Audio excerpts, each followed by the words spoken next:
நாமஜெயம். ஸ்ரீமதே ராமானுஜாய நமஹ. ஸ்ரீ வரவரமுனியே நமஹ. அஸ்மத் குருபியோ நமஹ.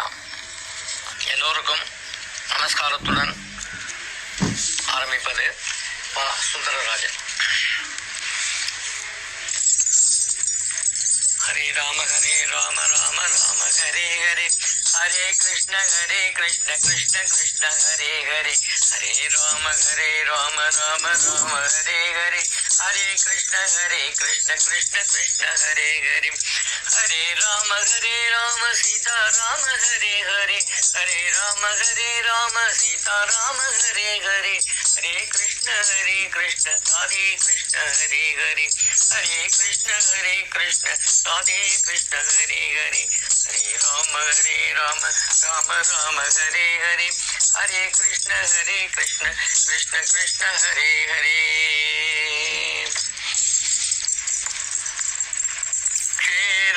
க்ஷேராதிசயனா நாராயணா, ஸ்ரீலக்ஷ்மி ரமணா நாராயணா, ஸ்ரீராதிசயனா நாராயணா, ஸ்ரீலக்ஷ்மி ரமணா நாராயணா, நாராயணா ஹரி நாராயணா, நாராயணா ஹரி நாராயணா, நத ஜன பரிபால நாராயணா, நத ஜன பரிபால நாராயணா, வைகுண்டவாசா நாராயணா, வைதேகி ரமணா நாராயணா,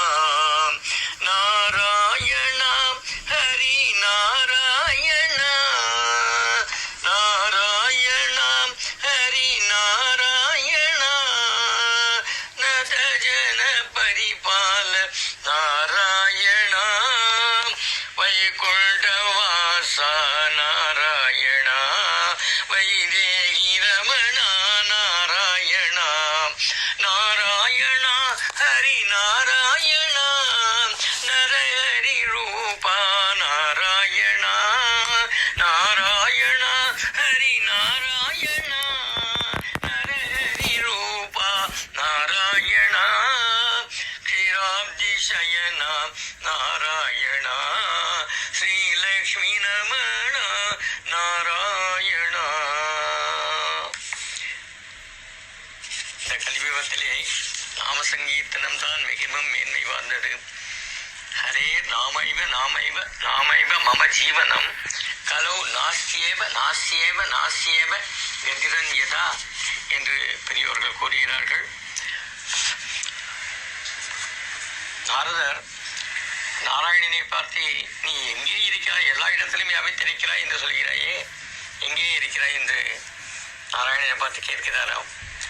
அதற்கு நாராயணன் பதில் சொல்கிறார், நாகம் வசாமி வைகுண்டே, I am not staying at Vaikuntham, நாகம் வசாமி வைகுண்டே ந யோகி ஹிருதயே ரவாவு, யோகிகளின் ஹிருதயத்தில் தான் இருக்கிறேன் என்று நினைத்துக் கொள்ளாதே, பக்தா யத்ர காயந்தி தத்ர திஷ்டாமி நாரத, எனது பக்தர்கள் எங்கே என்னை பாடுகிறார்களோ அங்கேதான் நான் இருக்கிறேன் என்று சொல்கிறார் சிவன் நாராயணன். கலோ கல்மஷ சித்தானாம் பாபத்ரவியோபஜீவினாம் விதிக்கிரியா விஹீனானாம் கதிர் கோவிந்த கீர்த்தனம். நமக்கு கதி வேற ஒண்ணும் கிடையாது, கோவிந்த கீர்த்தனம் தான் கதி. தியாயன் கிருதே யஜன் யஜ்ஞைஹி தேதாயாம் துவாபரே அர்ச்சயன் யதாப்னோதி ததாப்னோதி கலௌ சங்கீர்த்தி கேசவம். மித்த யுகங்களிலே தியானம் பண்ண வேண்டும், யஜ்ஞம் செய்ய வேண்டும், அர்ச்சனை செய்து கொண்டே இருக்க வேண்டும். ஆனால் கலியுகத்திலே சங்கீர்த்திய கேசவம், கேசவனை பாடவும் கேட்டே கிடத்தியோ என்று ஆண்டாள் சொல்கிறார்களே, அதே மாதிரி நாம சங்கீர்த்தனம் நாம் உயர்ந்தது என்று பெரியோர்கள் சொல்லுகிறார்கள். மேலே நாம் ஒவ்வொரு ஆசிரியரும் எப்படி ஆண்டாள் வைபவத்தை அனுபவித்திருக்கிறார்கள் என்று பார்த்து வந்தோம். அதில் ஸ்ரீ பாஷ்ய ராமானுஜதாசன் என்பவர் எழுதியுள்ளதை மேலே கவனிக்கலாம். அதாவது முதலிலே தொடங்கி இருக்கிறோம் சில நாட்களுக்கு முன்பு. அன்று எம்பெருமான் நாம சங்கீர்த்தனம் பாடி நம்மை ஆராதிக்க செய்யலாம் என்று கூறியதை மனத்தில் இருத்தி கொண்டுதான் 30 பாசுரங்களிலே 13 பாடல்களில் பாடி பாடி என்று சிறப்பாக எடுத்து சொல்லி நம்மை விழிப்படைய செய்கிறாள் ஆண்டாள். நாம சங்கீர்த்தனத்தின் மகிமையை சொல்ல வேண்டும் என்பதற்காகவே இதை அடியேனும் சமர்ப்பித்தேன். திவ்ய தேச பெருமான்களின் சிறப்புகளை எல்லாம் தந்தைக்கு கூற கேட்டு வடவரை கண்ணனின் வரலாற்றை கேட்டு வியப்பும், திருமாலிருஞ்சோலை கண்ணனையை பற்றி கேட்ட அளவிலே மனமகிழ்ச்சியும், வரம் கொடுக்கும் வள்ளல் திருவேங்கட மலையாளர்கள் சிறப்பை கேட்டு மலர்ந்த முகத்தவளாய் இருந்த கோதை திரு அரங்கர் பெருமையை கேட்டு அளவற்ற இன்பம் எய்தி மெய்மறந்து நின்றார். அவனையே மணாளாக அடைய அப்போது தீர்மானித்து தனது எண்ணத்தை தந்தையிடம் கூறிவிட்டார். திருப்பாவையின் முதல் பாசுரத்திலே முத்தான கருத்தை சத்தாக கூறுகிறாள் ஆண்டாள். நாராயணனே நமக்கே பரி தருவான், கைங்கரியம் தருவான். யாருக்கு தருவான்? நமக்கு தருவான். யார் தருவான்? நாராயணன் தருவான். அறுதியிட்டு சொல்கிறான் ஆண்டாள்.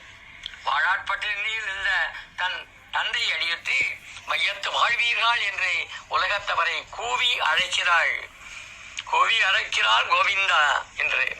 பாவை நோன்புக்கு புறப்பட்ட ஆயர் பெண்டீர் தலைவியான கோதை விடியற்காலை நீராட வேண்டும், நெய் உண்ணக்கூடாது, பால் உண்ணக்கூடாது, கண்களுக்கு மையிட்டுக் கொள்ளக்கூடாது, பூ சூடிக்கொள்ளக்கூடாது என்று கூறியவள் 27வது பாசுரத்தில் கண்ணன் பறை தந்தேன் என்று சொன்னவுடன் சூடகம், தோள்வலை, பாடகம் போன்றவை அணிந்து கொண்டு புத்தாடை உடுத்தி நெய் சோறு கூடியிருந்து சாப்பிடுவோம் என்கிறாள். நோன்பை வியாஜியமாக கொண்டவர்களுக்கு கண்ணனும் ஒரு பெரிய பறையை கொடுக்கிறான். கண்ணா, இதென்ன விளையாட்டு? ஏதும் அறியாதவன் போல் இந்த வாத்திய பறையை தருகிறாயே, யாருக்கு வேண்டும் இது என்று கேட்க, வேறு என்ன பறை வேண்டும் என்று கண்ணன் கேட்க, இவர்களும் நீ எடுக்கின்ற பிறவிகள் தோறும் உன்னோடு பிறக்கின்ற பறை என்கிற கைங்கரியத்தை தர வேண்டும். எத்தைக்கும் 7 பிறவிக்கும் உந்தன்னோடு உற்றோமையாவும் உனக்கே நாம் ஆட்சிவோம் என்று கேட்கிறார் அல்லவா? அப்படி சொல்லுகிறாள் கண்ணன். ஓ, மோட்ச பிராப்தி கேட்கிறீர்களா? அதற்கு நீங்கள் என்ன புண்ணியம் செய்திருக்கிறீர்கள்? புண்ணியமா? நீங்கள் யாதவகுலத்தில் பிறந்ததே நாங்கள் செய்த பெரிய பாக்கியமாகும். கண்ணா, யாம் அந்த காரியம் ஆராய்ந்து அருள் என்று சொன்னால் எங்கள் தகுதியை எடை போடுகிறாயே, இது தர்மமா? சரி, சொல்கிறோம் கேள். எங்களுக்கு ஆச்சாரியன் பசுக்களே, வலக்கை இடக்கை தெரியாத எங்களுக்கு அவைகளே வழிகாட்சிகள். ஞானமுண்டா என்கிறாய். மாடு மேய்க்க துண்ணும் எங்களிடம் ஞானம் எதிர்பார்க்கலாமா? உறவு, உறக்கம், ஆபத்து பற்றி சிறிதும் கவலையின்றி வழிநடக்கும் கன்றுகளின் பின்னே செல்வதுதான் எங்கள் ஞானம். நீராடாமல் நடந்து கொண்டே சாப்பிடுவது தான் எங்கள் அனுஷ்டானம். ஞானமும் இல்லை, அனுஷ்டானமும் இல்லை என்கிறீர்கள். முனிவர்களும் ஞானிகளும் வசிக்கும் தண்டகாருண்ய, நைமிசாருண்யம், மதிகாசிரம், மதுரா, அயோத்தி இத்தியாதி திவ்ய தேசங்களாவது சென்றதுண்டா என்று கேட்டால் மழைக்காக கூட இங்கே எல்லாம் ஒதுங்கியது இல்லை என்கிறீர்கள். சரி, நீங்கள் தேடி சொல்லாவிட்டாலும் பசுக்களை மேய்க்க செல்லும் காடுகளை எங்காவது கோயில்கள் இருக்கும், அவைகளை எப்படியும் வலம் வந்திருப்பீர்கள். அதனால் உங்களுக்கு புண்ணிய தேச பிராப்தி உண்டு என்று எடுத்துக்கொள்ளலாம். ஆனால் ஞானம், பக்தி விதுரருக்கு இருந்து ஜென்மாந்திர வாசனையாவது உண்டோ என்று கேட்டால் அறிவில்லை என்கிறீர்களே, அப்படி சொல்வது ஓர் அறிவுதானே என்று கண்ணன் கேட்க, அறிவு ஒன்றுமே இல்லை, கர்ம, ஞான, பக்தி இவை ஒன்றுமில்லை. நாங்கள் ஞான சூரியங்கள், இவைகளை பெற தகுதி எங்களுக்கு இல்லை என்கிற கோவிந்தன். கோவர்தனமலையை குடையாக பிடித்து உன் சௌலபிய குணத்தால் எங்களை ரட்சித்த உனக்கு பட்டாபிஷேகம் செய்து வைத்து கோவிந்தா என்று அழைத்து மகிழும்படியான ஒரு புண்ணியத்தை எங்களுக்கு நீயாக தந்தருளி இருக்கிறாயே, அதை மறந்துவிட்டு என்ன புண்ணியம் செய்திருக்கிறீர்கள், பக்தி ஞானம் உண்டோ என்று கேட்கிறாயே, இது முறையா, தர்மமா? எங்கள் குறையை கேட்ட எங்கள் காரியம் சித்தி பெற தலை கட்டி வைக்க வேண்டாமா என்று கோபியர் கேட்கிறார்கள். சரி, நீங்கள் என்னதான் கேட்கிறீர்கள் என்று கண்ணன் கேட்க, இன்றைக்கு மட்டுமில்லை, இந்த பிறவி மட்டுமில்லை, நீ எடுக்கின்ற பிறவிகள் தோறும் உன்னோடு நாங்கள் பிறக்கின்ற வரம் கொடு. உனக்கே நீ இட்ட வழக்காக இருந்து கைங்கரியம் செய்யும் வார்த்தை நீ எங்களுக்கு தந்தருள வேணும். மேலும் பரதன் செய்த பகிரங்க கைங்கரியம் அல்ல நாங்கள் வேண்டுவது, ராமனை பிரியாது லக்ஷ்மணன் செய்த அந்தரங்க கைங்கரியத்தை விரும்புகிறோம். உன் மீதும் உன் திருமகள் மீதும் ஆணையிட்டு சொல்கிறோம். இதனை நாங்கள் செய்கிறோம் என்று எண்ணத்தையும் அதனால் ஏற்படும் கர்வம் கலந்த ஆனந்தத்தையும் நீயே போக்கியருள வேண்டும் என்று கோதை பரமனிடம் பாடி பரவசமடைகிறார். இந்த கோபியர்கள் எவ்வளவு அழகாக கண்ணனிடம் வாதாடுகிறார்கள் என்று பார்த்தால் அது மிக விசேஷமாக இருக்கிறது, அனுபவிக்கத்தக்கது. இந்த பாசுரத்தை மேலும் இதன் பொருளை தொடர்ந்து நோக்குவோம். கேட்டுக்கொண்டிருங்கள். அடியேன் தாசன் பா. சுந்தரராஜ்.